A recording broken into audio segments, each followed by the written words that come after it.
ਅੰਮ੍ਰਿਤਸਰ ਦੇ ਵਿੱਚ traffic police ਮੁਲਾਜ਼ਮ ਤੇ ਸ਼ਖਸ ਦੇ ਵਿਚਾਲੇ ਝੜਪ ਹੋਈ ਹੈ। ਸ਼ਖਸ ਸੜਕ ਦੇ ਵਿਚਾਲੇ ਇੱਕ ਦੂਸਰੇ ਦੇ ਨਾਲ ਹੱਥੋਂ-ਪਾਈ ਕੀਤੀ ਗਈ ਹੈ। ਸ਼ਖਸ ਨੇ ਪੁਲਿਸ ਮੁਲਾਜ਼ਮ ਦੀ ਵਰਦੀ ਤੱਕ ਪਾੜ ਦਿੱਤੀ। ਖਾਲਸਾ ਕਾਲਜ ਦੇ ਸਾਹਮਣੇ ਇਹ ਹਾਈ ਵੋਲਟੇਜ ਡਰਾਮਾ ਹੋਇਆ। ਪੁਲਿਸ ਨੇ ਸ਼ਖਸ ਨੂੰ ਹਿਰਾਸਤ ਦੇ ਵਿੱਚ ਲੈ ਲਿਆ। ਪੁਲਿਸ ਦੇ ਵੱਲੋਂ ਸ਼ਖਸ ਨੂੰ ਰੋਕੇ ਜਾਣ ਤੇ ਇਹ ਝਗੜਾ ਹੋਇਆ ਸੀ। ਖਾਲਸਾ ਕਾਲਜ ਦੇ ਸਾਹਮਣੇ ਆਪਸ 'ਚ ਹੱਥੋਂ-ਪਾਈ ਹੋਏ ਨੇ। ਪੁਲਿਸ ਮੁਲਾਜ਼ਮ ਦੀ ਵਰਦੀ ਤੱਕ ਪਾੜ ਦਿੱਤੀ ਗਈ। ਅੰਮ੍ਰਿਤਸਰ ਦੇ ਵਿੱਚ ਇਹ ਪੂਰੀ ਘਟਨਾ ਵਾਪਰੀ ਹੈ। ਪੁਲਿਸ ਮੁਲਾਜ਼ਮ ਦੀ ਵਰਦੀ ਤੱਕ ਪਾੜ ਦਿੱਤੀ ਗਈ। ਪੁਲਿਸ ਦੇ ਵੱਲੋਂ ਜਦੋਂ ਰੋਕਿਆ ਗਿਆ ਤਾਂ ਸ਼ਖਸ ਦੇ ਵੱਲੋਂ ਹੰਗਾਮਾ ਕੀਤਾ ਗਿਆ। ਹਾਈ ਵੋਲਟੇਜ ਡਰਾਮਾ ਅੰਮ੍ਰਿਤਸਰ ਦੇ ਵਿੱਚ ਨਜ਼ਰ ਆਇਆ। ਇਹ ਤਸਵੀਰਾਂ ਨੇ ਅੰਮ੍ਰਿਤਸਰ ਦੀਆਂ, ਜਿੱਥੇ ਸੜਕ ਦੇ ਵਿਚਾਲੇ ਪੂਰਾ ਹਾਈ ਵੋਲਟੇਜ ਡਰਾਮਾ ਨਜ਼ਰ ਆਇਆ। ਪੁਲਿਸ ਨੇ ਸ਼ਖਸ ਨੂੰ ਰੋਕਿਆ ਤਾਂ ਪੂਰਾ ਹੰਗਾਮਾ ਹੋਇਆ। ਆਪਸ ਦੇ ਵਿੱਚ ਹੱਥੋਂ ਪਾਈ ਹੁੰਦੇ ਨਜ਼ਰ ਆਏ। ਪੁਲਿਸ ਨੇ ਇਸ ਸ਼ਖਸ ਨੂੰ ਹਿਰਾਸਤ ਦੇ ਵਿੱਚ ਲੈ ਲਿਆ ਹੈ।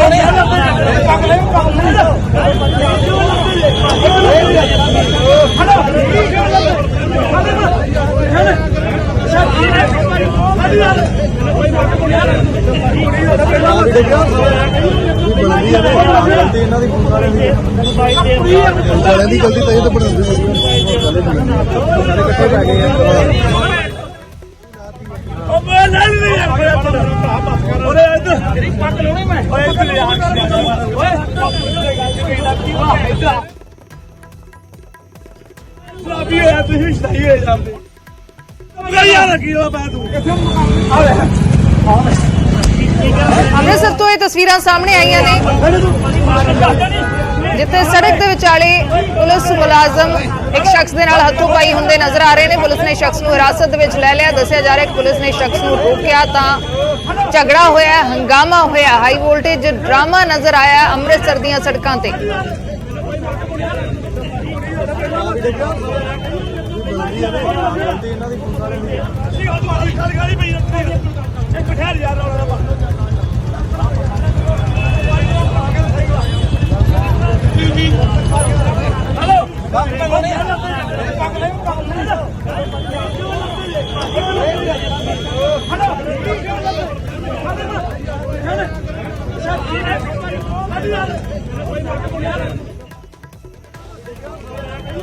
ਅੰਮ੍ਰਿਤਸਰ ਤੋਂ ਮੇਰੇ ਸਹਿਯੋਗੀ ਰਾਜੀਵ ਸ਼ਰਮਾ ਫੋਨ ਲਾਈਨ ਤੇ ਜੁੜੇ ਨੇ। ਰਾਜੀਵ, ਅਸੀਂ ਤਸਵੀਰਾਂ ਦੇਖ ਰਹੇ ਹਾਂ ਹੱਥੋਂ ਪਾਈ ਹੁੰਦਿਆਂ ਦੀਆਂ। ਕੁਝ ਲੋਕ ਵੀਡੀਓ 'ਚ ਇਹ ਵੀ ਕਹਿੰਦੇ ਨਜ਼ਰ ਆ ਰਹੇ ਨੇ ਕਿ ਗਲਤੀ ਪੁਲਿਸ ਵਾਲਿਆਂ ਦੀ ਸੀ। ਆਖਰ ਉੱਥੇ ਹੋਇਆ ਕੀ ਹੈ? ਜੀ ਦੇਖੋ, ਸਭ ਤੋਂ ਪਹਿਲਾਂ ਤਾਂ ਮੈਂ ਇਹ ਦੱਸਣਾ ਚਾਹੁੰਦਾ ਕਿ ਅੰਮ੍ਰਿਤਸਰ ਦੇ ਵਿੱਚ ਟ੍ਰੈਫਿਕ ਵਿਵਸਥਾ ਨੂੰ ਸੁਧਾਰਨ ਦੇ ਲਈ ਪਿਛਲੇ ਲਗਭਗ 1-2 ਮਹੀਨੇ ਤੋਂ ਬਹੁਤ ਜਿਹੜੇ ਵੱਡੇ ਪ੍ਰਬੰਧ ਕੀਤੇ ਗਏ ਨੇ ਔਰ ਵੱਡੀ ਜਿਹੜੀ ਗਿਣਤੀ ਦੇ ਵਿੱਚ ਪੁਲਿਸ ਮੁਲਾਜ਼ਮ ਵੀ ਤੈਨਾਤ ਕੀਤੇ ਗਏ ਨੇ। ਕਿਉਂਕਿ ਜੇਕਰ ਪਹਿਲਾਂ ਗੱਲ ਕਰੀਏ ਤਾਂ 100 ਤੋਂ 200 ਮੁਲਾਜ਼ਮ ਹੀ ਸਿਰਫ ਟ੍ਰੈਫਿਕ ਦੇ ਲਈ ਕੰਮ ਕਰਦਾ ਸੀ। ਹੁਣ 700 ਤੋਂ ਵੱਧ ਮੁਲਾਜ਼ਮ ਨੇ। ਤਾਂ ਇਸ ਕਰਕੇ ਲੋਕਾਂ ਨੂੰ ਕਿਤੇ ਨਾ ਕਿਤੇ ਟ੍ਰੈਫਿਕ ਪੁਲਿਸ ਦੀ ਜਿਹੜੀ ਸਖਤੀ ਹੈ ਉਸ ਦਾ ਖਮਿਆਜ਼ਾ ਭੁਗਤਣਾ ਪੈਂਦਾ ਔਰ ਵੱਡੇ ਪੱਧਰ ਤੇ ਚਲਾਨ ਵੀ ਕੀਤੇ ਜਾ ਰਹੇ ਨੇ। ਤਾਂ ਇਸ ਮਾਮਲੇ ਦੇ ਵਿੱਚ ਵੀ ਜੋ ਹੁਣ ਗੱਲ ਸਾਹਮਣੇ ਆਈ ਕਿ ਅੰਮ੍ਰਿਤਸਰ ਦੇ ਖਾਲਸਾ ਕਾਲਜ ਦੇ ਕੋਲ ਪੱਕਾ ਜੋ ਟ੍ਰੈਫਿਕ ਪੁਲਿਸ ਜਿਹੜੀ ਨਾਕਾ ਜਾਂਦੀ ਆ, ਇਹ ਵੀ ਸ਼ਖਸ ਉੱਥੇ ਪਹੁੰਚਿਆ ਸੀ। ਤਾਂ ਜਦੋਂ ਪੁਲਿਸ ਮੁਲਾਜ਼ਮਾਂ ਨੇ ਇਸ ਨੂੰ ਜਿਹੜੇ ਕਾਗਜ਼ ਨੇ ਉਹ ਦਿਖਾਉਣ ਦੇ ਲਈ ਕਿਹਾ, ਜਿਹੜੇ ਡਾਕੂਮੈਂਟਸ ਪੁਲਿਸ ਵੱਲੋਂ ਚੈੱਕ ਕੀਤੇ ਜਾਂਦੇ ਨੇ, ਤਾਂ ਉਸ ਨੂੰ ਲੈ ਕੇ ਥੋੜੀ ਕਹਾ ਸੁਣੀ ਹੁੰਦੀ ਹੈ। ਉਸ ਤੋਂ ਬਾਅਦ ਬਹਿਸਬਾਜ਼ੀ ਇੰਨੀ ਜ਼ਿਆਦਾ ਵੱਧ ਜਾਂਦੀ ਹੈ ਕਿ ਇਸ ਸ਼ਖਸ ਵੱਲੋਂ ਪੁਲਿਸ ਮੁਲਾਜ਼ਮਾਂ ਦੇ ਉੱਪਰ ਜਿਹੜਾ ਉਹ ਹੱਥ ਚੱਕਿਆ ਜਾਂਦਾ ਹੈ, ਹੱਥੋਂ ਪਾਈ ਹੁੰਦਾ। ਉਸ ਤੋਂ ਬਾਅਦ ਇੱਕ ਦੂਸਰਾ ਤੁਸੀਂ ਦੇਖ ਸਕਦੇ ਹੋ ਕਿ ਇੱਕ ਜਿਹੜੇ ਮੁਲਾਜ਼ਮ ਦੇ ਨਾਲ ਝਗੜਾ ਹੋ ਰਿਹਾ, ਦੂਸਰਾ ਇੱਕ ਹੋਰ ਟ੍ਰੈਫਿਕ ਪੁਲਿਸ ਕਰਮੀ ਜਿਹੜਾ ਉਹ ਦੋਵਾਂ ਨੂੰ ਹਟਾਉਂਦਾ ਹੋਇਆ ਵੀ ਨਜ਼ਰ ਆ ਰਿਹਾ। ਪਰ ਇਸ ਹੱਥੋਂ ਪਾਈ ਦੇ ਵਿੱਚ ਤੁਸੀਂ ਦੇਖ ਸਕਦੇ ਹੋ ਕਿ ਉਸ ਸ਼ਖਸ ਦੀ ਜਿਹੜੀ ਦਸਤਾਰ ਹੈ ਉਹ ਵੀ ਉਤਰ ਜਾਂਦੀ ਹੈ ਔਰ ਵੱਡੀ ਗਿਣਤੀ ਦੇ ਵਿੱਚ ਜਿਹੜੇ ਲੋਕ ਨੇ ਆਸ-ਪਾਸ ਦੇ ਉਹ ਵੀ ਉੱਥੇ ਖੜੇ ਨਜ਼ਰ ਆਉਂਦੇ ਨੇ। ਬਾਅਦ ਦੇ ਵਿੱਚ ਪੁਲਿਸ ਮੁਲਾਜ਼ਮਾਂ ਵੱਲੋਂ ਇਸ ਸ਼ਖਸ ਨੂੰ ਤੁਰੰਤ ਕਾਬੂ ਕੀਤਾ ਗਿਆ। ਸੰਬੰਧਿਤ ਜਿਹੜਾ ਥਾਣਾ ਹੈ ਉੱਥੋਂ ਦੀ ਪੁਲਿਸ ਨੂੰ ਸੂਚਨਾ ਦਿੱਤੀ ਗਈ ਔਰ ਇਸ ਸ਼ਖਸ ਨੂੰ ਇਸ ਵੇਲੇ ਹਿਰਾਸਤ ਦੇ ਵਿੱਚ ਲੈ ਕੇ ਇਸ ਦੇ ਕੋਲੋਂ ਪੁੱਛਗਿੱਛ ਕੀਤੀ ਜਾ ਰਹੀ ਕਿ ਆਖਿਰਕਾਰ ਇੰਨੀ ਕਿਹੜੀ ਗੱਲ ਹੋਈ ਕਿ ਇਸ ਸ਼ਖਸ ਵੱਲੋਂ ਪੁਲਿਸ ਮੁਲਾਜ਼ਮਾਂ ਦੇ ਉੱਤੇ ਹੀ ਇਸ ਤਰੀਕੇ ਦੇ ਨਾਲ ਜੋ ਹੈ ਹੱਥੋਂ ਪਾਈ ਹੋਣ ਤੱਕ ਜਿਹੜੀ ਨੌਬਤ ਆਈ। ਤਾਂ ਕਿਉਂਕਿ ਇੱਥੇ ਮੈਂ ਇੱਕ ਹੋਰ ਚੀਜ਼ ਦੱਸਣੀ ਚਾਹੁੰਦਾ ਕਿ ਅੰਮ੍ਰਿਤਸਰ ਦੇ ਵਿੱਚ ਹੁਣ ਜਿੰਨੇ ਵੀ ਚੌਂਕ ਚੁਰਾਹੇ ਨੇ, ਮੇਨ ਸੜਕਾਂ ਨੇ, ਉਹਨਾਂ ਦੇ ਉੱਪਰ CCTV ਕੈਮਰੇ ਲੱਗ ਚੁੱਕੇ ਨੇ। ਤਾਂ ਹਰ ਇੱਕ ਚੀਜ਼ ਜਿਹੜੀ ਹੈ ਹੁਣ ਕੈਮਰਿਆਂ ਦੇ ਵਿੱਚ ਕੈਦ ਹੁੰਦੀ, ਕਿਉਂਕਿ ਬਹੁਤ ਜਲਦ ਅੰਮ੍ਰਿਤਸਰ ਦੇ ਵਿੱਚ ਜਿਹੜੀ ਚਲਾਨਿੰਗ ਆ ਉਹ ਵੀ ਸ਼ੁਰੂ ਹੋਣ ਜਾ ਰਹੀ ਹੈ ਕਿ ਜੇਕਰ ਕੋਈ ਸ਼ਖਸ ਗਲਤ ਹੋਏਗਾ ਤਾਂ ਉਸਦੇ ਘਰ ਦੇ ਵਿੱਚ ਹੁਣ ਚਲਾਨ ਪਹੁੰਚੇਗਾ। ਤੇ ਇਸ ਕਰਕੇ ਲੋਕਾਂ ਨੂੰ ਇਸ ਵੀਡੀਓ ਤੋਂ ਕਿਤੇ ਨਾ ਕਿਤੇ ਸਿੱਖਣ ਦੀ ਵੀ ਲੋੜ ਹੈ ਕਿ ਹੁਣ ਜਿਹੜੇ ਵੀ ਪੁਲਿਸ ਮੁਲਾਜ਼ਮ ਨੇ ਤਾਂ ਬਹਿਸ ਕਰਨ ਦਾ ਕੋਈ ਫਾਇਦਾ ਨਹੀਂ, ਕਿਉਂਕਿ ਹਰ ਇੱਕ ਮੂਵਮੈਂਟ ਜਿਹੜੀ ਹੈ ਉਹ ਕੈਮਰਿਆਂ ਦੇ ਵਿੱਚ ਕੈਦ ਹੁੰਦੀ। ਤਾਂ ਪੁਲਿਸ ਮੁਲਾਜ਼ਮਾਂ ਦੀ ਵੀ ਅੱਜ ਕੱਲ੍ਹ ਇਹੀ ਮਜਬੂਰੀ ਹੈ, ਕਿਉਂਕਿ ਪਹਿਲਾਂ ਕੁਝ ਲੋਕ ਜਿਹੜੇ ਨੇ ਉਹ ਸਿਫਾਰਸ਼ੀ ਫੋਨ ਕਰਵਾ ਕੇ ਨਿਕਲਣ ਦੀ ਕੋਸ਼ਿਸ਼ ਕਰਦੇ ਸੀ, ਤਾਂ ਹੁਣ ਮੁਲਾਜ਼ਮ ਜਿਹੜੇ ਨੇ ਉਹ ਕਿਸੇ ਦੀ ਵੀ ਫੋਨ ਤੇ ਗੱਲ ਨਹੀਂ ਕਰਦੇ। ਜਿਸ ਤਰ੍ਹਾਂ ਮੈਂ ਪਹਿਲਾਂ ਦੱਸਿਆ ਕਿ ਕੰਟਰੋਲ ਰੂਮ ਦੇ ਵਿੱਚ ਸਭ ਕੁਝ ਰਿਕਾਰਡ ਹੁੰਦਾ, ਤਾਂ ਇਸੇ ਕਰਕੇ ਇਸ ਮਾਮਲੇ ਦੇ ਵਿੱਚ ਵੀ ਇਸ ਸ਼ਖਸ ਵੱਲੋਂ ਜਦੋਂ ਇਹ ਕਿਹਾ ਗਿਆ ਕਿ ਉਸ ਨੂੰ ਜਾਣ ਦਿੱਤਾ ਜਾਵੇ, ਤਾਂ ਜਦੋਂ ਪੁਲਿਸ ਮੁਲਾਜ਼ਮਾਂ ਨੇ ਸਖਤੀ ਦੇ ਨਾਲ ਪੇਸ਼ ਆਏ ਤਾਂ ਇਹ ਜਿਹੜੀ ਆ ਇਹ ਹੱਥੋਂ ਪਾਈ ਤੱਕ ਨੌਬਤ ਆਈ। ਤਾਂ ਹੁਣ ਫਿਲਹਾਲ ਸ਼ਖਸ ਨੂੰ ਹਿਰਾਸਤ ਦੇ ਵਿੱਚ ਲਿਆ ਗਿਆ। ਉਸ ਦੇ ਖਿਲਾਫ ਕੀ ਕਾਰਵਾਈ ਕੀਤੀ ਜਾਂਦੀ ਹੈ ਆਉਣ ਵਾਲੇ ਕੁਝ ਸਮੇਂ ਦੇ ਵਿੱਚ ਫਿਲਹਾਲ ਉਸ ਨੂੰ ਕਾਬੂ ਕਰ ਲਿਆ ਗਿਆ। ਜੀ ਸ਼ੁਕਰੀਆ ਰਾਜੀਵ, ਪੂਰੀ ਜਾਣਕਾਰੀ ਦੇ ਲਈ। ਸ਼ਖਸ ਨੂੰ ਹਿਰਾਸਤ ਦੇ ਵਿੱਚ ਲਿਆ ਗਿਆ ਹੈ। ਤਸਵੀਰਾਂ ਅੰਮ੍ਰਿਤਸਰ ਤੋਂ ਸਾਹਮਣੇ ਆਈਆਂ ਨੇ। ਪੁਲਿਸ ਤੇ ਇਹ ਸ਼ਖਸ ਹੱਥੋਂ ਪਾਈ ਹੁੰਦੇ ਨਜ਼ਰ ਆਏ ਨੇ।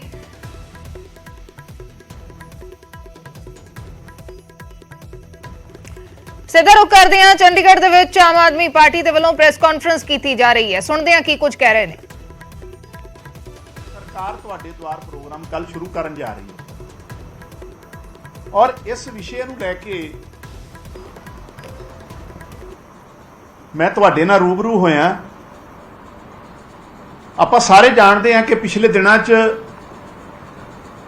ਪੰਜਾਬ ਆਮ ਆਦਮੀ ਪਾਰਟੀ ਨੇ ਜਲੰਧਰ ਦਾ ਇੱਕ ਬਹੁਤ ਹੀ ਅਹਿਮ ਬਾਈ ਇਲੈਕਸ਼ਨ ਜਿਹੜਾ ਕਿ ਇੱਕ ਵੱਡੇ ਮਾਰਜਨ ਨਾਲ ਜਿੱਤਿਆ ਔਰ ਜਿਹਦੀ ਅਗਵਾਈ ਪੰਜਾਬ ਦੇ ਮਾਨਯੋਗ ਮੁੱਖ ਮੰਤਰੀ ਜੀ ਦੇ ਨਾਲ ਸਾਡੇ ਨੈਸ਼ਨਲ ਸੁਪਰੀਮੋ ਅਰਵਿੰਦ ਕੇਜਰੀਵਾਲ ਜੀ ਜਿਹੜੇ ਰਾਤ ਨੂੰ 9-9 ਵਜੇ ਤੱਕ ਜਲੰਧਰ ਲੋਕ ਸਭਾ 'ਚ ਨੰਗੇ ਪੈਰੀ ਕੰਪੇਨ ਕਰਦੇ ਰਹੇ ਆ। ਇੱਕ ਪਾਸੇ ਆਮ ਆਦਮੀ ਪਾਰਟੀ ਦੀ ਸਰਕਾਰ ਦਾ ਪੋਜ਼ਿਟਿਵ ਏਜੰਡਾ ਸੀ। ਅਸੀਂ ਲੋਕਾਂ ਕੋ ਵੋਟ ਮੰਗੀਆਂ ਕਿ 29,000 ਜਿਹੜੀਆਂ ਨੌਕਰੀਆਂ ਦਿੱਤੀਆਂ ਮਾਨ ਸਾਹਿਬ ਦੀ ਸਰਕਾਰ ਨੇ, ਉਹਦੇ 'ਚ ਇੱਕ ਸਿੰਗਲ ਨਾਟ ਅ ਸਿੰਗਲ ਕੋਈ ਕਹਦੇ ਵੀ ਕਿਸੇ ਦੀ ਸਿਫਾਰਿਸ਼, ਕੋਈ ਪੈਸਾ, ਕੋਈ ਰਿਸ਼ਵਤ, ਕੋਈ ਭਾਈ ਭਤੀਜਾਵਾਦ ਨਹੀਂ ਹੋਇਆ। ਕੋਈ ਸਿੰਗਲ ਟੋਟਲ ਮੈਰਿਟ ਤੇ 29,000 ਨੌਕਰੀਆਂ ਇੱਕ ਸਾਲ 'ਚ ਦਿੱਤੀਆਂ। ਸਾਡਾ ਏਜੰਡਾ ਸੀ ਇਹ ਲੋਕ ਸਭਾ ਦੇ ਕੰਪੇਨ। ਸਾਡਾ ਏਜੰਡਾ ਸੀ ਕਿ ਇੱਕ MLA ਇੱਕ ਪੈਨਸ਼ਨ, ਸਮਾਜਿਕ ਸਮਾਨਤਾ ਦਾ ਜਿਹੜਾ ਸ਼ੁਰੂਆਤ ਮਾਨ ਸਾਹਿਬ ਦੀ ਸਰਕਾਰ ਨੇ ਕੀਤੀ ਆ। ਆਮ ਆਦਮੀ ਪਾਰਟੀ ਦਾ ਏਜੰਡਾ ਸੀ ਕਰਪਸ਼ਨ ਫ੍ਰੀ ਪੰਜਾਬ, ਲੋਕਾਂ ਨੂੰ 300 ਯੂਨਿਟ ਪਰ ਮੰਥ ਬਿਜਲੀ ਹਰੇਕ ਹਾਊਸ ਹੋਲਡ ਨੂੰ, ਕਿਸੇ ਵਰਗ ਵਿਸ਼ੇਸ਼ ਲਈ ਨਹੀਂ, ਇਹ ਇੰਪੋਰਟੈਂਟ ਗੱਲ ਹੈ ਇਹਦੇ 'ਚ, ਕਿਸੇ ਵਰਗ ਵਿਸ਼ੇਸ਼ ਲਈ ਨਹੀਂ, ਸਾਰੇ ਵਰਗਾਂ ਲਈ 300 ਯੂਨਿਟ ਪਰ ਮੰਥ ਬਿਜਲੀ ਦਾ ਬਿੱਲ ਜ਼ੀਰੋ ਆਊਗਾ। ਯਾਨੀ ਕਿ ਇੱਕ ਬਿੱਲ ਜਿਹੜਾ ਹੈ 600 ਯੂਨਿਟ ਪਰ ਹਾਊਸ ਹੋਲਡ। ਇਹ ਗੱਲ ਅਸੀਂ ਲੋਕਾਂ 'ਚ ਲੈ ਕੇ ਗਏ। ਅਸੀਂ ਜਲੰਧਰ ਦੇ ਲੋਕਾਂ 'ਚ ਇਹ ਗੱਲ ਕੀਤੀ ਕਿ ਇੱਕ ਸਾਲ 'ਚ 10,000 ਏਕੜ ਤੋਂ ਵੱਧ ਜ਼ਮੀਨ ਜਿਹੜੀ ਹੈ ਉਹ ਮਾਨ ਸਾਹਿਬ ਦੀ ਸਰਕਾਰ ਨੇ ਸਰਕਾਰੀ ਜ਼ਮੀਨ ਰਸੂਖਦਾਰਾਂ ਤੋਂ, ਪ੍ਰਭਾਵਸ਼ਾਲੀਆਂ ਤੋਂ, ਸੱਤਾ 'ਚ ਰਹੇ ਲੋਕਾਂ ਤੋਂ ਛੁਡਵਾਈ ਹੈ, ਜਿਨ੍ਹਾਂ ਤੇ 30% ਤੋਂ ਵੱਧ ਦਾ ਅਧਿਕਾਰ ਸਾਡੇ ਜਿਹੜੇ ਪਿਛੜਾ ਵਰਗ ਨੂੰ ਲੋਕ ਹੁੰਦੇ ਆ, ਗਰੀਬ ਲੋਕ ਹੁੰਦੇ ਆ, ਉਹਨਾਂ ਦਾ ਅਧਿਕਾਰ ਹੈ। ਇੱਕ ਪਾਸੇ ਸਾਡੀ ਪੋਜ਼ਿਟਿਵ ਕੰਪੇਨ ਸੀ ਜਲੰਧਰ 'ਚ, ਤੇ ਦੂਜੇ ਪਾਸੇ ਨਾ ਸਿਰਫ ਪਰਸਨਲ ਹਮਲੇ ਕੀਤੇ ਵਿਰੋਧੀਆਂ ਨੇ, ਗਾਲੀ ਗਲੋਚ ਤੱਕ ਕੀਤਾ ਮੁੱਖ ਮੰਤਰੀ ਜੀ ਨੂੰ ਲੈ ਕੇ तमाम ਲੀਡਰਸ਼ਿਪ ਨੂੰ।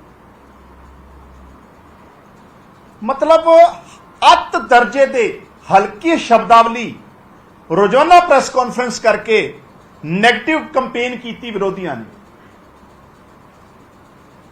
ਪੰਜਾਬ ਦੇ ਲੋਕਾਂ ਨੇ, ਜਲੰਧਰ ਦੇ ਲੋਕਾਂ ਨੇ ਇਸ ਵਾਰ ਦੱਸਤਾ ਕਿ ਹੁਣ ਪੰਜਾਬ 'ਚ ਮੁੱਦਿਆਂ ਦੀ ਰਾਜਨੀਤੀ ਚੱਲੂਗੀ।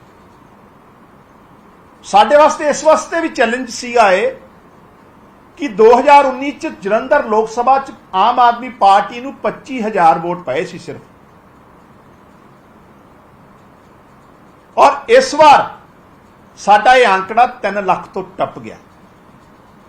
और जेड़े विरोधी दल के लीडर प्रताप सिंह बाजवा जी हालांकि हुण 3-4 दिन तो बोले नहीं, वो कहते 1.5 लाख तो वड्डी जित साडी वट ते पई है। वो कांग्रेस 2022 च 5 सीटां जितण वाली कांग्रेस 5 दियां 5 सीटां विधान सभा दियां हार गई जलंधर लोक सभा। इंपॉर्टेंट गल है 2022 च जलंधर लोक सभा दियां 9 विधान सभा चों आम आदमी पार्टी ने 4 जित्तियां, कांग्रेस ने 5 जित्तियां सी। कांग्रेस 5 दियां 5 सीटां हार गई। ये आत्म चिंतन करन दी लोड़ नहीं इन्हां नूं। ये टाइम नहीं आ गया कि हुण पॉजिटिव पॉलिटिक्स होनी चाहिए है।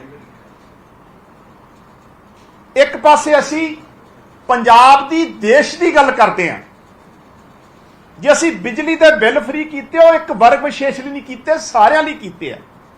जे असी नौकरियां दित्तियां ते किसी ना भेदभाव नहीं किया, मैरिट ते दित्तियां। ते जिहड़ी दूजे विरोधी दल सीगा साडे सामने अकाली दल, वो कहंदे असी सिखां दी पार्टी है,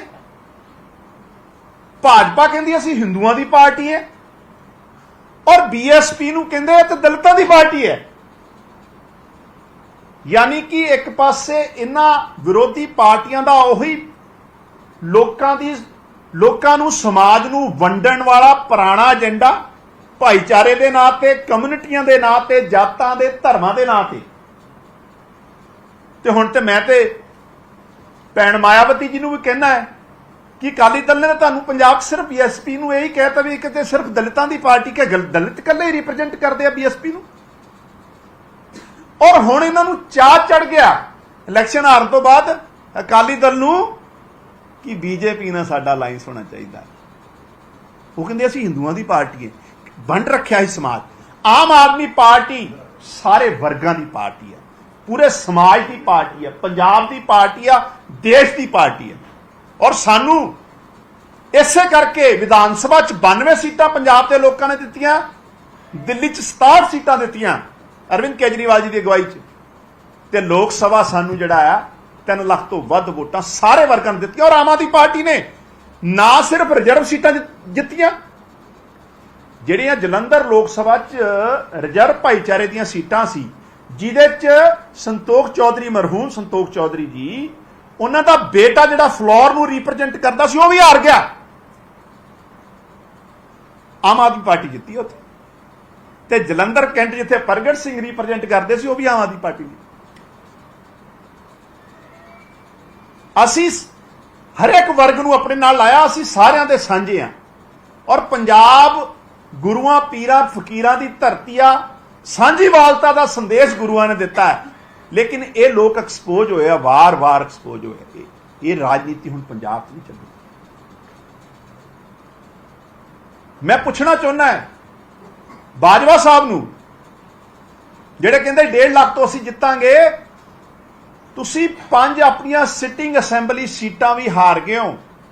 और अकाली दल दी ये हालात है, जिहड़ी बहुजन समाज पार्टी नूं पिछली 2019 च 2 लाख वोट पए सी, ते उस बहुजन समाज पार्टी नाल अलायंस करन दे बावजूद भी अकाली दल 1.5 लाख तो नहीं टप रहा, ते बीजेपी दे जमानत जब्त हुई है। यानी कि अकाली बसपा का जिहड़ा अलायंस है, ये तो फिर बीएसपी दी अपनियां वोटां ही, अकाली दल की तो वोट ही कोई नहीं निकली। मजीठिया साहब रोज सानू गालां कढ़दे सी, साडे एमएलए नूं इन्हां ने जलील कीता, उत्थे माड़े शब्द बोले करतारपुर, जिहड़े साडे एमएलए करतारपुर तो बलकार सिंह जी।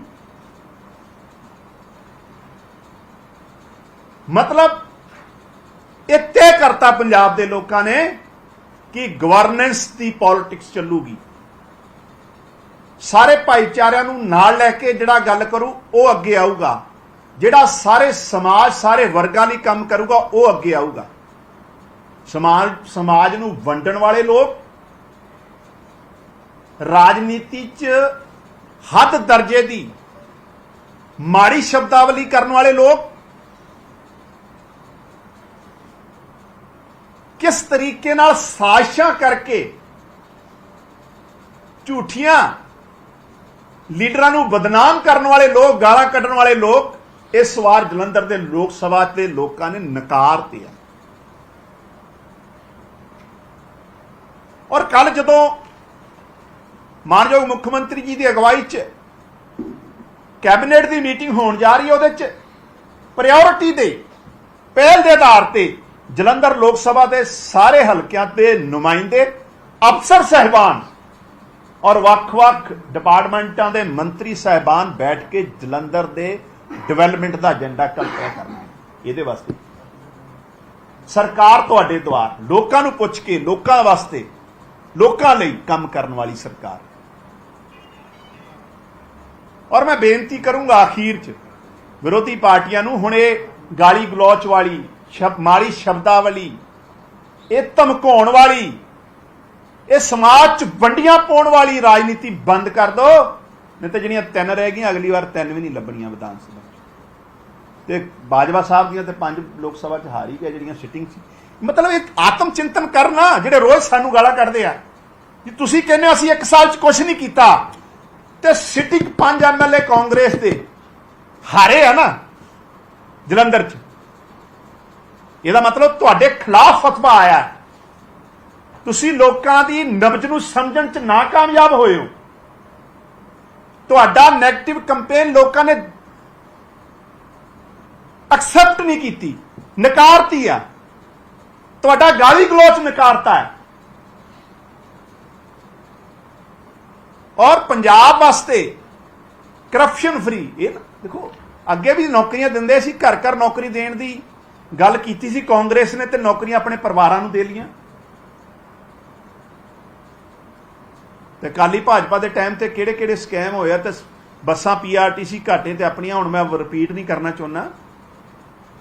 सो जलंधर के लोगों का जिथे असीं धन्नवाद करते हैं, उत्थे उन्हां नूं इस गल दी भरोसा भी दिंदे आ भी हजे इलैक्शन नूं जुम्मा जुम्मा हफ्ता नहीं रिजल्ट नूं आया। 13 तरीक नूं रिजल्ट आया, 17 तरीक नूं पंजाब के मानयोग मुख्यमंत्री जी की अगवाई च कैबिनेट जलंधर के लोगों च बैठ के सरकार तुहाडे द्वार लोकां वास्ते काम करने वास्ते शुरुआत कर रही है।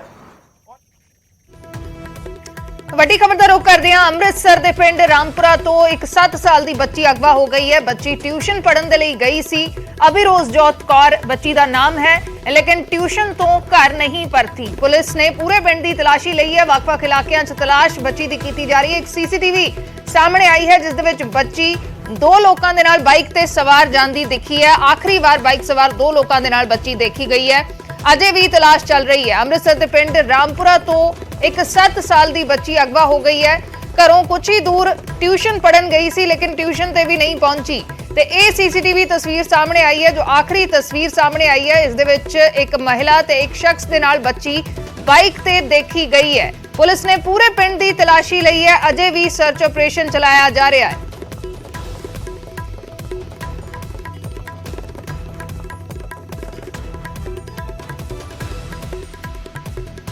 ਦੇ ਵਿੱਚ ਰਹਿਣ ਵਾਲੀ 7 ਸਾਲ ਦੀ ਬੱਚੀ ਕੱਲ ਸ਼ਾਮ ਤੋਂ ਲਾਪਤਾ ਹੈ। ਹਾਲਾਂਕਿ ਇੱਕ CCTV ਫੁਟੇਜ ਵੀ ਸਾਹਮਣੇ ਆਈ ਹੈ ਜਿਸ ਦੇ ਵਿੱਚ ਬੱਚੀ ਮੋਟਰਸਾਈਕਲ ਤੇ ਸਵਾਰ 2 ਲੋਕਾਂ ਦੇ ਨਾਲ ਜਾਂਦੀ ਹੋਈ ਦਿਖਾਈ ਦੇ ਰਹੀ ਹੈ। ਤਾਂ ਪਰਿਵਾਰ ਇਸ ਵੇਲੇ ਸਦਮੇ ਦੇ ਵਿੱਚ ਹੈ। ਮੈਂ ਪਿੰਡ ਰਾਮਪੁਰਾ ਦੇ ਉਸੇ ਘਰ ਦੇ ਬਾਹਰ ਤੁਸੀਂ ਦੇਖ ਸਕਦੇ ਬਿਲਕੁਲ ਸਾਹਮਣੇ ਉਸ ਬੱਚੀ ਦਾ ਘਰ ਹੈ। ਔਰ ਪਰਿਵਾਰ ਵਾਲੇ ਜਿਹੜੇ ਨੇ ਉਹਨਾਂ ਦਾ ਇਸ ਵੇਲੇ ਰੋ ਰੋ ਕੇ ਬੁਰਾ ਹਾਲ ਹੈ, ਕਿਉਂਕਿ ਛੋਟੀ ਜਿਹੀ ਬੱਚੀ ਹਰ ਰੋਜ਼ ਆਪਣੇ ਘਰ ਤੋਂ ਟਿਊਸ਼ਨ ਦੇ ਲਈ ਜਾਂਦੀ ਸੀ। ਔਰ ਹੈਰਾਨੀ ਦੀ ਗੱਲ ਹੈ ਕਿ ਜਿਸ ਘਰ ਦੇ ਵਿੱਚ ਟਿਊਸ਼ਨ ਪੜ੍ਹਨ ਦੇ ਲਈ ਜਾਂਦੀ ਸੀ ਉਹ ਵੀ ਕੋਈ ਬਹੁਤਾ ਦੂਰ ਨਹੀਂ ਹੈ। ਹੁਣ ਦਿਖਾਉਣ ਦੀ ਕੋਸ਼ਿਸ਼ ਕਰਦਾ ਤੇ ਇੱਥੇ ਜਿੱਥੇ ਇਸ ਵੇਲੇ ਪਰਿਵਾਰਕ ਮੈਂਬਰ ਨਜ਼ਰ ਆ ਰਹੇ ਨੇ ਤਾਂ ਬਿਲਕੁਲ ਗਲੀ ਦੇ ਵਿੱਚ ਇਹੀ ਉਹ ਘਰ ਹੈ ਜਿੱਥੇ ਬੱਚੀ ਜੋ ਹੈ ਅਭਿਰੋਜ਼ਪ੍ਰੀਤ ਕੌਰ ਉਸਦਾ ਨਾਮ ਹੈ।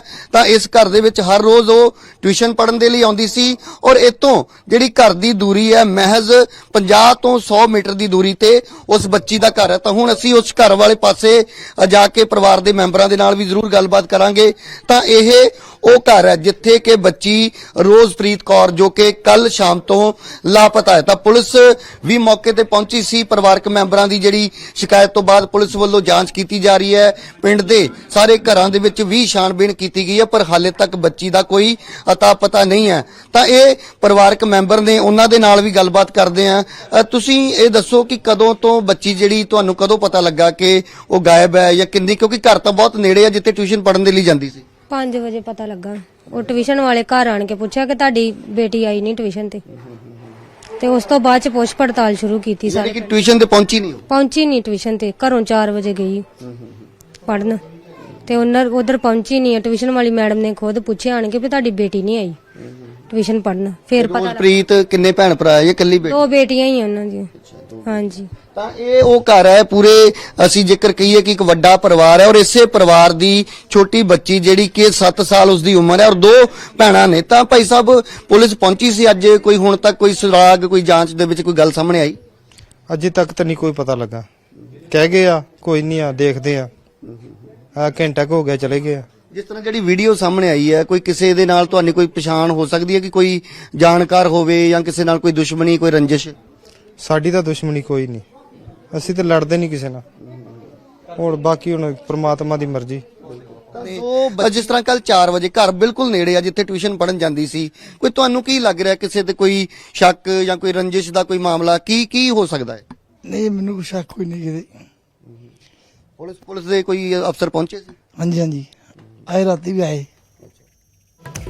ਰੁਕ ਕਰਦੇ ਹਾਂ ਇਸ ਬੁਲੇਟਿਨ ਦੀ ਤੀਸਰੀ ਵੱਡੀ ਖਬਰ ਦਾ। ਤਲਵੰਡੀ ਸਾਬੋ ਦੇ ਵਿੱਚ ਐਸਜੀਪੀਸੀ ਤੇ ਬੁੰਗਾ ਨਾਨਕਸਰ ਵਿਚਾਲਾ ਵਿਵਾਦ ਭਖ ਚੁੱਕਿਆ ਹੈ। ਬੁੰਗਾ ਨਾਨਕਸਰ ਦੇ ਵੱਲੋਂ ਵੱਡੇ ਇਕੱਠ ਦਾ ਸੱਦਾ ਦਿੱਤਾ ਗਿਆ ਹੈ। ਤਖ਼ਤ ਸ੍ਰੀ ਦਮਦਮਾ ਸਾਹਿਬ ਦੇ ਨੇੜੇ ਸੁਰੱਖਿਆ ਵਧਾ ਦਿੱਤੀ ਗਈ ਹੈ। ਬੁੰਗਾ ਨਾਨਕਸਰ ਦੇ ਵੱਲੋਂ ਇੱਕ ਵੱਡੇ ਇਕੱਠ ਦਾ ਸੱਦਾ ਦਿੱਤਾ ਗਿਆ ਹੈ, ਜਿਸ ਤੋਂ ਬਾਅਦ ਸੁਰੱਖਿਆ ਵਧਾ ਦਿੱਤੀ ਗਈ ਹੈ। ਦੰਗਾ ਰੋਕੂ ਵਾਹਨ ਵੀ ਤਾਇਨਾਤ ਕੀਤੇ ਗਏ ਨੇ। ਬੁੰਗਾ ਨਾਨਕਸਰ ਦੀ ਜ਼ਮੀਨ ਨੂੰ ਲੈ ਕੇ ਪੂਰਾ ਵਿਵਾਦ ਹੈ।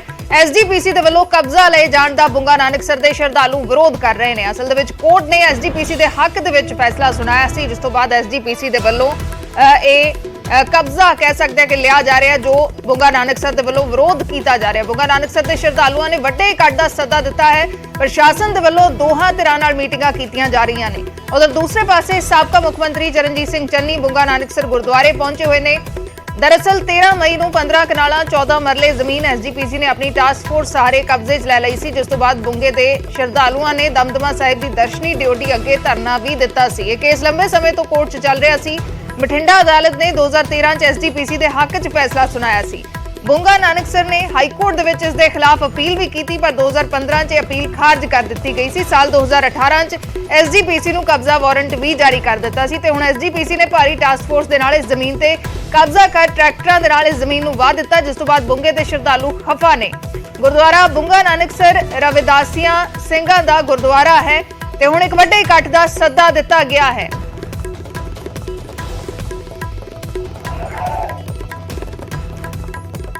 ਇਸ ਵੇਲੇ ਸਾਡੇ ਸਹਿਯੋਗੀ ਲਖਵਿੰਦਰ ਸਿੰਘ ਫੋਨ ਲਾਈਨ ਦੇ ਉੱਤੇ ਜੁੜੇ ਹੋਏ ਨੇ ਤਲਵੰਡੀ ਸਾਬੋ ਤੋਂ। ਲਖਵਿੰਦਰ, ਪੂਰਾ ਮਾਮਲਾ ਕੀ ਹੈ ਸਮਝਣਾ ਚਾਹਾਂਗੇ ਤੇ ਇਸ ਵੇਲੇ ਦੀ ਸਥਿਤੀ ਕੀ ਹੈ? ਅਰਸ਼ਦੀਪ ਜੀ, ਗੱਲ 2015 ਦੀ ਹੈ। ਇਹ ਜੋ ਗੁਰਦੁਆਰਾ ਤਖਤ ਸਾਹਿਬ ਦੇ ਬਿਲਕੁਲ ਸਥਿਤ ਸਾਹਮਣੇ ਨਾਲ ਲੱਗਦੀ ਕੰਧ ਸਾਂਝੀ ਹੈ। ਬਿਲਕੁਲ ਜੇ ਕਹੀਏ ਆਪਾਂ 200 ਮੀਟਰ ਦੀ ਦੂਰੀ ਤੇ ਜੋ ਬੁੰਗਾ ਇਹ ਸਥਿਤ ਹੈ ਇਹਨਾਂ ਦਾ ਰਮਦਾਸੀ ਸਿੱਖ ਭਾਈਚਾਰੇ ਦਾ ਜੀ। ਸੋ ਪਿੱਛੇ ਜੇ ਇਹਨਾਂ ਨੇ ਮਤਲਬ ਐਸਜੀਪੀਸੀ ਨੇ ਕੇਸ ਪਾਇਆ ਸੀਗਾ, ਇਸ ਨੂੰ 3 ਕਿੱਲੇ ਜ਼ਮੀਨ ਦਿੱਤੀ ਜਾ ਰਹੀ ਹੈ। ਇਸ ਤੇ ਇਹ ਕੇਸ ਜੋ ਚੱਲਦਾ ਸੀ ਉਹ ਐਸਜੀਪੀਸੀ ਦੇ ਪੱਖ 'ਚ ਹੋ ਗਿਆ, ਕਿਸੇ ਨਾ ਕਿਸੇ ਪੱਖ 'ਚ ਹੋ ਗਿਆ। ਹੁਣ ਇਸ ਨੂੰ ਇਹਦੇ ਕਬਜ਼ਾ ਵਾਰੰਟ ਲੈ ਕੇ ਡੀਸੀ ਸਾਹਿਬ ਤੋਂ ਇਸ ਦੀ ਜਦੋਂ ਕਬਜ਼ਾ ਲੈਣ ਲੱਗੇ ਤਾਂ ਰਮਦਾਸੀਆ ਭਾਈਚਾਰਾ ਉਹ ਇਕੱਤਰ ਹੋ ਗਿਆ।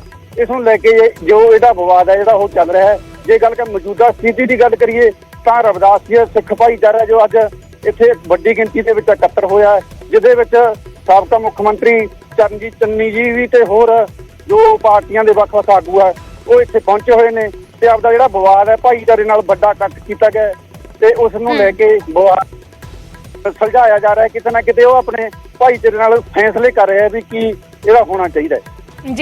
ਜੀ ਸ਼ੁਕਰੀਆ ਲਖਵਿੰਦਰ ਪੂਰੀ ਜਾਣਕਾਰੀ ਦੇ ਲਈ। ਤਾਂ ਇਹ ਪੂਰਾ ਮਾਮਲਾ ਹੈ ਬੁੰਗਾ ਨਾਨਕਸਰ ਦਾ। ਰਵਿਦਾਸੀਆ ਭਾਈਚਾਰੇ ਨੇ ਇਕੱਠ ਦਾ ਇੱਕ ਵੱਡੇ ਇਕੱਠ ਦਾ ਸੱਦਾ ਦਿੱਤਾ ਹੈ। ਇਹ ਪੂਰਾ ਮਾਮਲਾ ਹੈ ਤਲਵੰਡੀ ਸਾਬੋ ਦਾ। ਤਲਵੰਡੀ ਸਾਬੋ ਦੇ ਵਿੱਚ ਬੁੰਗਾ ਨਾਨਕਸਰ ਦੀ ਜ਼ਮੀਨ ਨੂੰ ਲੈ ਕੇ ਪੂਰਾ ਵਿਵਾਦ ਹੈ। ਕੋਰਟ ਨੇ ਐਸਜੀਪੀਸੀ ਦੇ ਹੱਕ ਦੇ ਵਿੱਚ ਫੈਸਲਾ ਦਿੱਤਾ।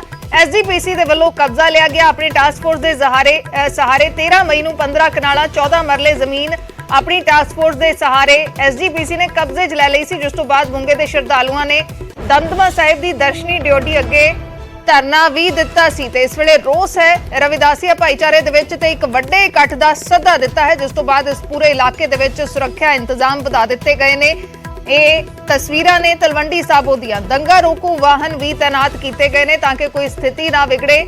ਐਸਜੀਪੀਸੀ ਦੇ ਵੱਲੋਂ ਇਹ ਜ਼ਮੀਨ ਕਬਜ਼ੇ 'ਚ ਲਏ ਜਾਣ ਦਾ ਵਿਰੋਧ ਕੀਤਾ ਜਾ ਰਿਹਾ ਹੈ। ਰਵਿਦਾਸੀਆ ਭਾਈਚਾਰੇ ਦੇ ਵੱਲੋਂ ਇਸ ਦਾ ਵਿਰੋਧ ਕੀਤਾ ਜਾ ਰਿਹਾ ਹੈ। ਇਸ ਇੱਕ ਵੱਡੇ ਇਕੱਠ ਦਾ ਸੱਦਾ ਦਿੱਤਾ ਗਿਆ, ਜਿਸ ਤੋਂ ਬਾਅਦ ਸਾਬਕਾ ਮੁੱਖ ਮੰਤਰੀ ਚਰਨਜੀਤ ਸਿੰਘ ਚੰਨੀ ਵੀ ਉੱਥੇ ਪਹੁੰਚੇ ਨੇ। ਤਸਵੀਰਾਂ ਨੇ ਚਰਨਜੀਤ ਸਿੰਘ ਚੰਨੀ ਇਹਨਾਂ ਤਸਵੀਰਾਂ 'ਚ ਨਜ਼ਰ ਆ ਰਹੇ ਨੇ। ਐਸਜੀਪੀਸੀ ਤੇ ਬੁੰਗਾ ਨਾਨਕਸਰ ਦਾ ਇਹ ਪੂਰਾ ਵਿਵਾਦ ਹੈ। ਜੋ ਜ਼ਮੀਨ ਐਸਜੀਪੀਸੀ ਦੇ ਵੱਲੋਂ ਕਬਜ਼ੇ 'ਚ ਲਈ ਗਈ। ਐਸਜੀਪੀਸੀ ਨੇ ਕੋਰਟ ਦਾ ਰੁਖ ਕੀਤਾ ਸੀ। ਲੰਬੇ ਸਮੇਂ ਤੋਂ ਕੋਰਟ ਦੇ ਵਿੱਚ ਇਹ ਕੇਸ ਚੱਲ ਰਿਹਾ ਸੀ। ਬਠਿੰਡਾ ਅਦਾਲਤ ਨੇ 2013 ਚ ਐਸਜੀਪੀਸੀ ਦੇ ਹੱਕ 'ਚ ਫੈਸਲਾ ਸੁਣਾਇਆ, ਜਿਸ ਤੋਂ ਬਾਅਦ ਬੁੰਗਾ ਨਾਨਕਸਰ ਨੇ ਹਾਈ ਕੋਰਟ 'ਚ ਇਸ ਦੇ ਖਿਲਾਫ ਅਪੀਲ ਕੀਤੀ, ਪਰ 2015 'ਚ ਅਪੀਲ ਖਾਰਜ ਕਰ ਦਿੱਤੀ ਗਈ ਸੀ। ਸਾਲ 2018 ਦੇ ਵਿੱਚ ਐਸਜੀਪੀਸੀ ਨੂੰ ਕਬਜ਼ਾ ਵਾਰੰਟ ਵੀ ਜਾਰੀ ਕੀਤੇ ਸੀ ਤੇ ਹੁਣ ਐਸਜੀਪੀਸੀ ਨੇ ਭਾਰੀ ਟਾਸਕ ਫੋਰਸ ਦੇ ਨਾਲ ਇਸ ਜ਼ਮੀਨ ਤੇ ਕਬਜ਼ਾ ਕਰ ਟਰੈਕਟਰਾਂ ਦੇ ਨਾਲ ਜ਼ਮੀਨ ਵਾਹ ਦਿੱਤੀ ਹੈ, ਜਿਸ ਤੋਂ ਬਾਅਦ ਬੁੰਗੇ ਦੇ ਸ਼ਰਧਾਲੂ ਖਫਾ ਨੇ। ਰਵਿਦਾਸੀਆ ਭਾਈਚਾਰੇ ਨੇ ਇੱਕ ਵੱਡਾ ਇਕੱਠ ਸੱਦਿਆ, ਜਿਸ ਤੋਂ ਬਾਅਦ ਸਾਬਕਾ ਮੁੱਖ ਮੰਤਰੀ ਚਰਨਜੀਤ ਸਿੰਘ ਚੰਨੀ ਵੀ ਉੱਥੇ ਪਹੁੰਚੇ ਨੇ। ਤਸਵੀਰਾਂ ਤਲਵੰਡੀ ਸਾਬੋ ਦੀਆਂ ਨੇ, ਜਿੱਥੇ ਸਥਿਤੀ ਤਣਾਅਪੂਰਨ ਨਾ ਬਣੇ ਇਸ ਦੇ ਲਈ ਸੁਰੱਖਿਆ ਦੇ ਵੀ ਪੁਖਤਾ ਇੰਤਜ਼ਾਮ ਕੀਤੇ ਗਏ ਨੇ। ਦੰਗਾ ਰੋਕੂ ਵਾਹਨ ਵੀ ਤੈਨਾਤ ਕੀਤੇ ਗਏ ਨੇ ਤਾਂ ਕਿ ਕੋਈ ਸਥਿਤੀ ਇੱਥੇ ਨਾ ਵਿਗੜੇ।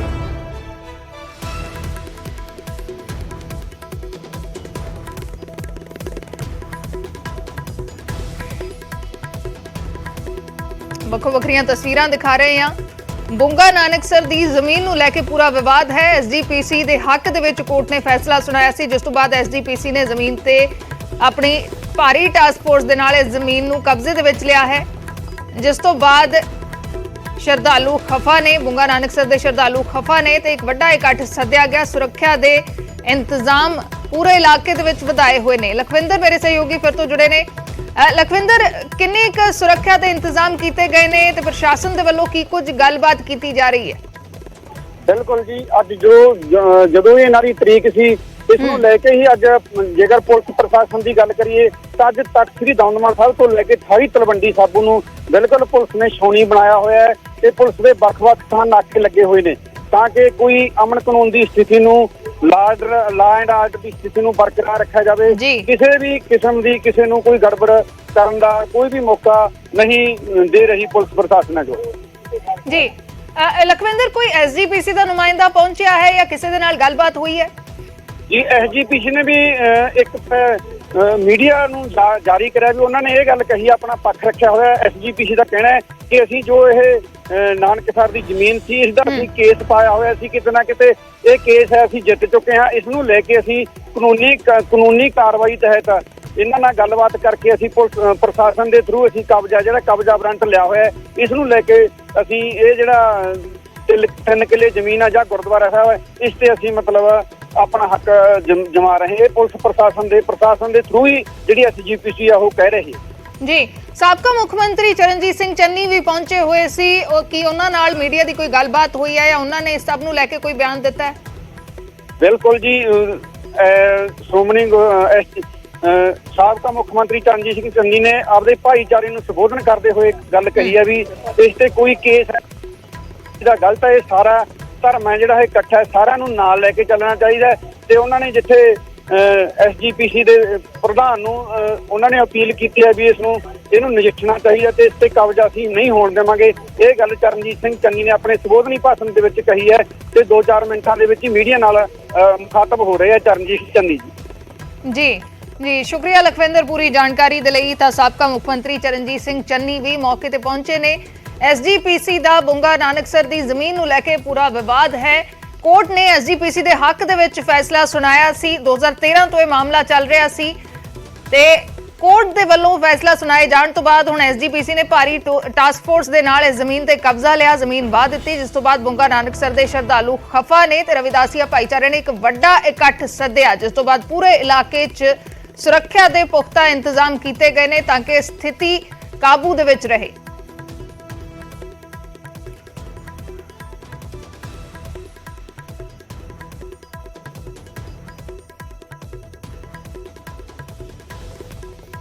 ਇੱਕ ਹੋਰ ਵੱਡੀ ਖਬਰ ਦਾ ਰੁਖ ਕਰਦੇ ਹਾਂ। ਅਕਾਲੀ ਭਾਜਪਾ ਗੱਠਜੋੜ ਨੂੰ ਲੈ ਕੇ ਕਿਆਸ ਲਗਾਏ ਜਾ ਰਹੇ ਸੀ, ਲੇਕਿਨ ਗੱਠਜੋੜ ਨੂੰ ਲੈ ਕੇ ਕੇਂਦਰੀ ਮੰਤਰੀ ਹਰਦੀਪ ਪੁਰੀ ਦਾ ਵੱਡਾ ਬਿਆਨ ਆਇਆ ਹੈ। ਪੁਰੀ ਕਹਿ ਰਹੇ ਨੇ ਕਿ ਭਾਜਪਾ ਨੂੰ ਪੰਜਾਬ 'ਚ ਗੱਠਜੋੜ ਦੀ ਜ਼ਰੂਰਤ ਨਹੀਂ। ਭਾਜਪਾ ਨੂੰ ਅਕਾਲੀ ਦਲ ਦੇ ਨਾਲ ਗੱਠਜੋੜ ਹਮੇਸ਼ਾ ਮਹਿੰਗਾ ਪਿਆ ਹੈ। ਹਰਦੀਪ ਪੁਰੀ ਕੇਂਦਰੀ ਮੰਤਰੀ ਨੇ ਕਹਿ ਰਹੇ ਨੇ ਕਿ ਭਾਜਪਾ ਨੂੰ ਪੰਜਾਬ 'ਚ ਕਿਸੇ ਨਾਲ ਗੱਠਜੋੜ ਦੀ ਲੋੜ ਨਹੀਂ ਹੈ। ਅਕਾਲੀ ਦਲ ਦੇ ਨਾਲ ਤਾਂ ਗੱਠਜੋੜ ਹਮੇਸ਼ਾ ਹੀ ਮਹਿੰਗਾ ਪਿਆ ਹੈ, ਹਮੇਸ਼ਾ ਨੁਕਸਾਨ ਹੋਇਆ ਹੈ।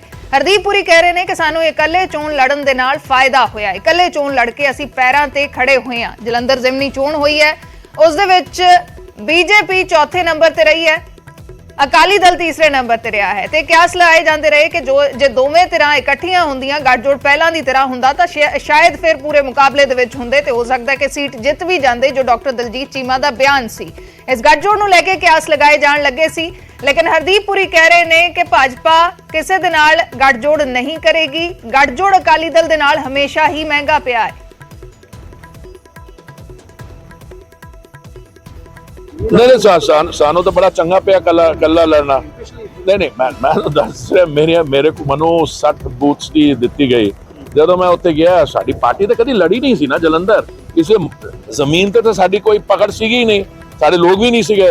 मनु बड़ी खुशी है 60 बूथ विचों पता नहीं 27-28 ते असीं नंबर 1 आया, बाकी 16-18 च असीं नंबर 2 आया, जिथे भी कोई 2 वोट किसी 4 वोट ते मतलब असीं अपने पैर ते खड़ा होना सिख रहे हैं। ਸਾਡੇ ਵਾਸਤੇ ਤਾਂ ਬਹੁਤ ਚੰਗਾ ਹੈ, ਬਸ ਇਹਦੀ ਚਿੰਤਾ ਹੋਰਾਂ ਨੂੰ ਕਰਨੀ ਚਾਹੀਦੀ ਹੈ, ਸਾਨੂੰ ਨਹੀਂ।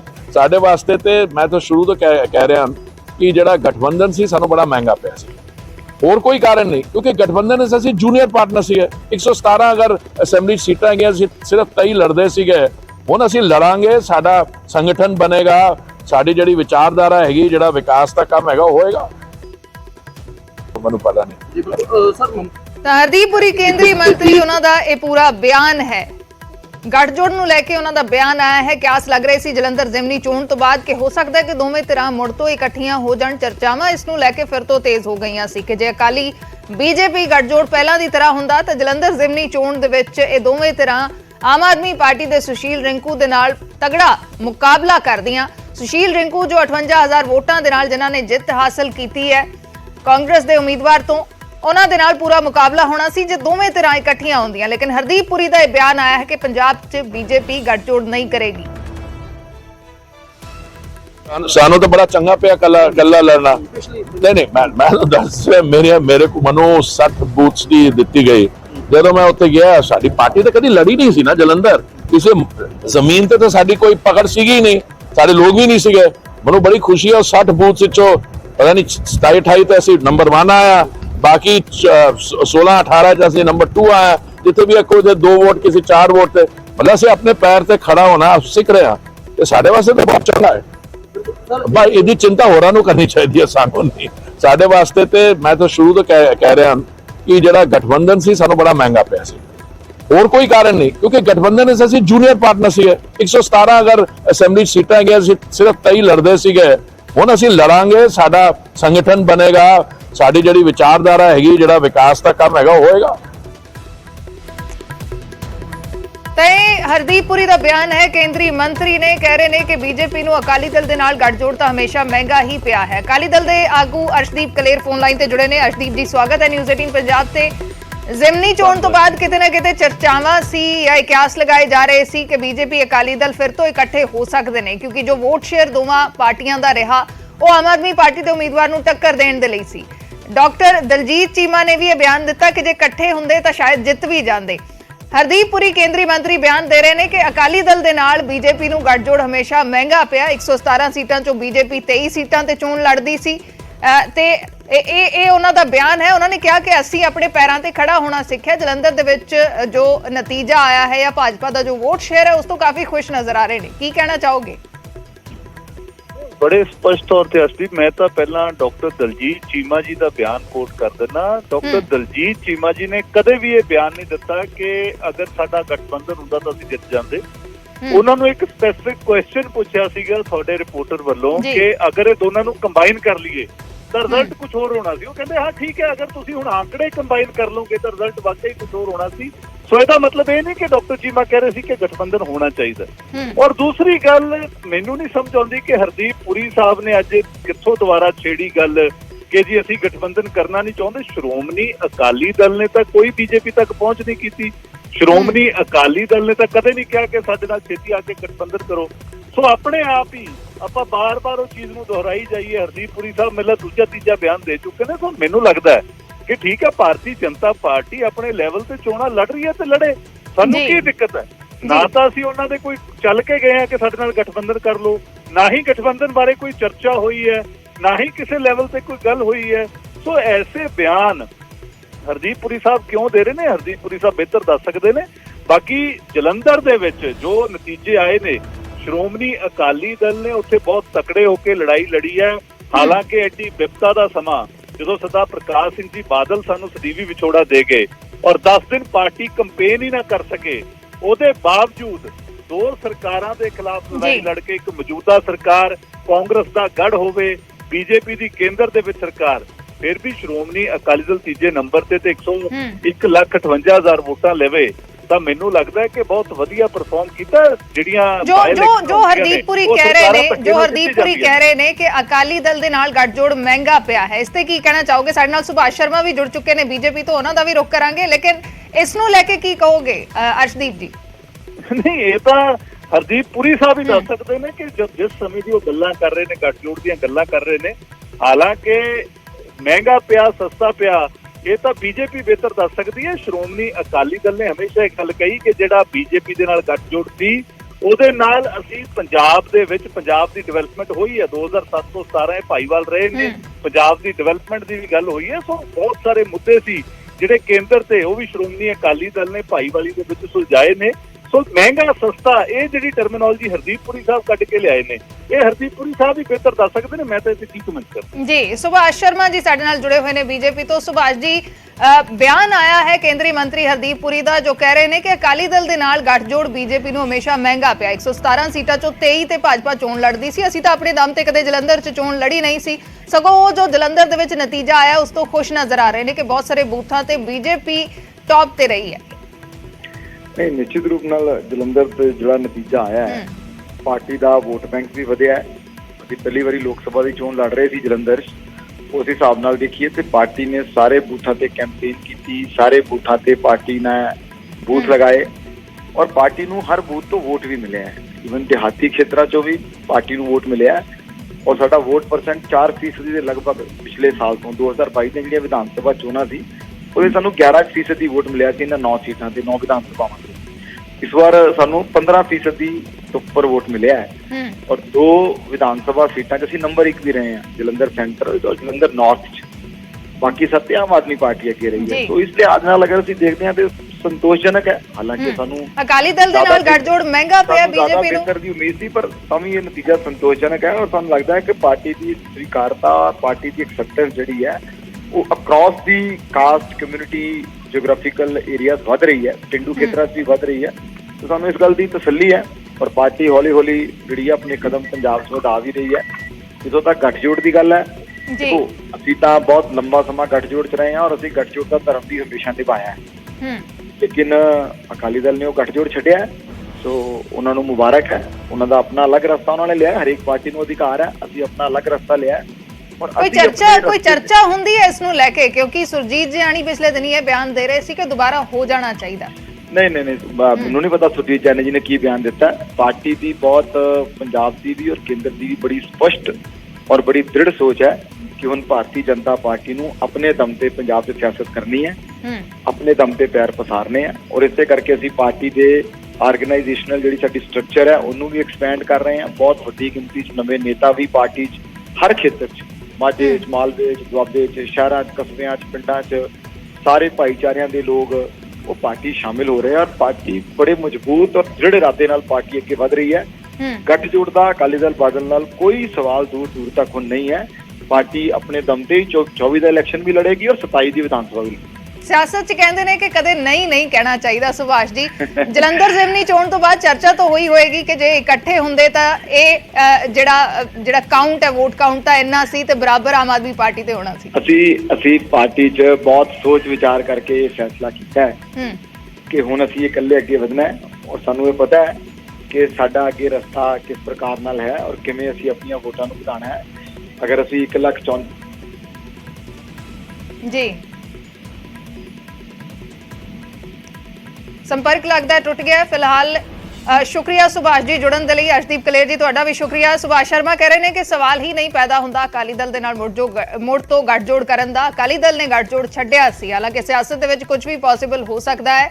ਚਰਚਾਵਾਂ ਇਹ ਜਲੰਧਰ ਜ਼ਿਮਨੀ ਚੋਣ ਤੋਂ ਬਾਅਦ ਮੁੜ ਸ਼ੁਰੂ ਹੋਈਆਂ ਨੇ, ਜਿਸ ਦੇ ਵਿੱਚ ਤੀਸਰੇ ਨੰਬਰ ਤੇ ਅਕਾਲੀ ਦਲ ਰਿਹਾ, ਚੌਥੇ ਨੰਬਰ ਤੇ ਬੀਜੇਪੀ ਰਹੀ ਹੈ। ਤੇ ਜੇ ਵੋਟਾਂ ਦਾ ਜੋੜ ਦੇਖਿਆ ਜਾਵੇ ਤਾਂ ਆਮ ਆਦਮੀ ਪਾਰਟੀ ਨੂੰ ਟੱਕਰ ਦੋਵੇਂ ਪਾਰਟੀਆਂ ਜੇ ਇਕੱਠੀਆਂ ਹੁੰਦੀਆਂ ਤਾਂ ਦੇ ਸਕਦੀਆਂ ਸੀ। ਇਸ ਨੂੰ ਲੈ ਕੇ ਚਰਚਾਵਾਂ ਮੁੜ ਤੋਂ ਛਿੜੀਆਂ ਨੇ ਕਿ ਇਹ ਗੱਠਜੋੜ ਮੁੜ ਤੋਂ ਹੋ ਸਕਦਾ, ਲੇਕਿਨ ਬੀਜੇਪੀ ਦੇ ਆਗੂ ਕਹਿ ਰਹੇ ਨੇ ਕਿ ਗੱਠਜੋੜ ਦੁਬਾਰਾ ਨਹੀਂ ਹੋਏਗਾ। ਹਰਦੀਪ ਪੁਰੀ ਨੇ ਇੱਥੋਂ ਤੱਕ ਕਿਹਾ ਕਿ ਅਕਾਲੀ ਦਲ ਦੇ ਨਾਲ ਗੱਠਜੋੜ ਮਹਿੰਗਾ ਪਿਆ ਹੈ।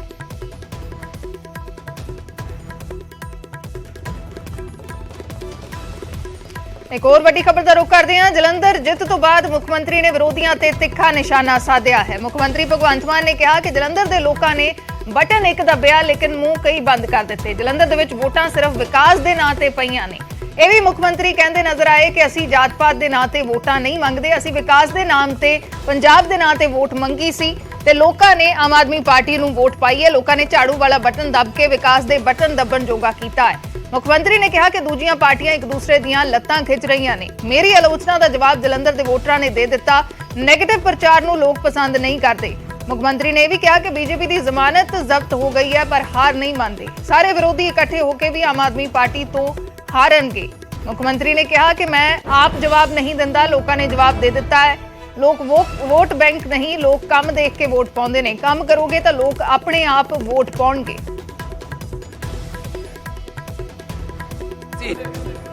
ਜਲੰਧਰ ਦੇ ਵਿੱਚ